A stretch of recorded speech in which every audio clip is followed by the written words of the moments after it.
This video is brought to you by Straight Goods News, Canada's alternative online news source. Visit straightgoods.ca.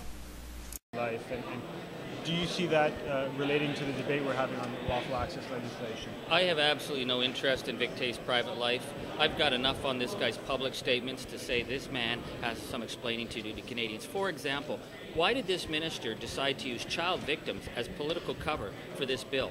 There is not a single mention of children anywhere in this bill, and yet yesterday at 10 a.m. this bill was called Lawful Access. By 11 they were being hammered in the media, and by 11:15 they changed it to the child, protecting child from internet predators. I think it is about the most base thing that you can do, which is to use child victims and then turn around and blame anybody who raises a question. He was saying that anybody who's raised a question about this is on the side of child pornographers. It is disgusting. So if he resorts to public personal attacks like that, is it fair that he is subjected to personal attacks like we're seeing today? I think Minister Toews has denigrated his office, and I think he's lost a lot of credibility.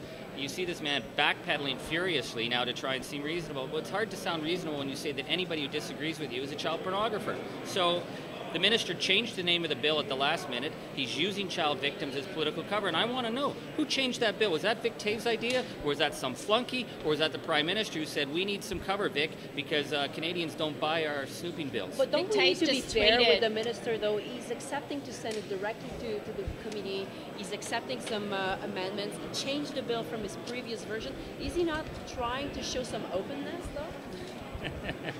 Yeah, I see a lot of openness in Vic Toews on any given day.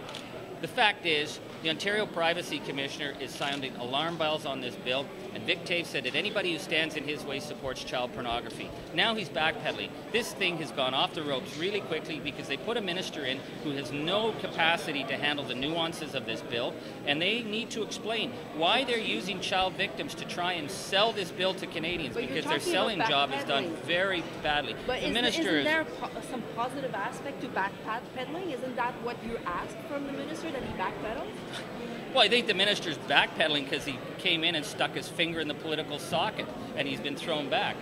Does anybody believe for a minute that Vic Toews is open to fixing this bill without political pressure? We're hammering this bill, and we're going to continue hammering this bill because this bill is attacking some fundamental freedoms of Canadians. And how is the minister going to explain, we're going to have a reasonable amendment on the telecom spying because they're forcing telecom communication servers to put elaborate spyware in. So we're standing with the privacy commissioners of this country, we're standing with the privacy experts, and we're saying this is above and beyond the rule of law, and the minister has to stop hiding behind child victims. He has to come up and explain why he wants to spy on Canadians.